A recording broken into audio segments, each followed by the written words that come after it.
Hi நண்பா, இந்த ஒரு வீடியோவில் விடாமுயற்சி திரைப்படத்தை டிவி சேனல்ல ரிலீஸ் ஆகிய ரெடி ஆயிட்டாங்க.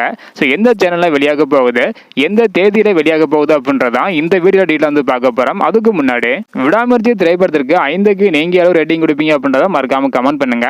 ஓகே அன்பா, வாங்க இன்னைக்கான வீடியோக்குள்ள போகலாம். ஓகே அன்பா, விடாமுயற்சி திரைப்படம் நம்ம எதிர்பார்த்த அளவுக்கு வசூல் வந்து பார்த்தீங்கன்னா பெறல. அது மட்டும் இல்லாமல் ரசிகர்கள் மத்தியில் நல்ல ஒரு வரவேற்பும் இந்த ஒரு திரைப்படத்திற்கு கிடைக்கல.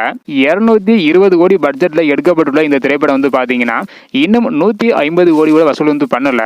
இந்த ஒரு காரணத்தினால விடாமுயற்சி திரைப்படத்தோட படக்குழு ரொம்பவே அப்செட்ல வந்து இருக்கிறாங்க. ஸோ இது ஒரு புறம் இருந்தாலும் அடுத்ததாக ஓடிடி மற்றும் டிவி சேனலில் எப்போது வெளியாகும் அப்படின்னு தான் ஃபேன்ஸ் எல்லாருமே ஈகராக வந்து வெயிட் பண்ணிட்டு இருக்கிறாங்க. இந்த நிலையில தற்பொழுது விடாமுயற்சி திரைப்படம் வந்து பார்த்தீங்கன்னா சன் டிவியில் தான் வெளியாக போகுது. அதுவும் தமிழ் புத்தாண்டை முன்னிட்டு ஏப்ரல் 14ஆம் தேதி சன் டிவியில் வெளியாக போகுது. அதை இன்னும் தொலைக்காட்சி நிறுவனம் அதிகாரப்பூர்வமாக அறிவிக்கல அப்படின்னாலும் ஸோ கூடிய விரைவில் வந்து பார்த்தீங்கன்னா அறிவிக்க போகிறாங்க. ஸோ நீங்கள் டிவி சேனலில் பார்க்குறதுக்கு எவ்வளோ ஈகராக வெயிட் பண்ணுறீங்க அப்படின்றத மறக்காமல் கமெண்ட் பண்ணுங்கள். இந்த வீடியோ பார்த்தீங்கன்னா மறக்காமல் எல்லாருக்குமே ஷேர் பண்ணுங்கள். ஓகே அன்பா, தேங்க்யூ.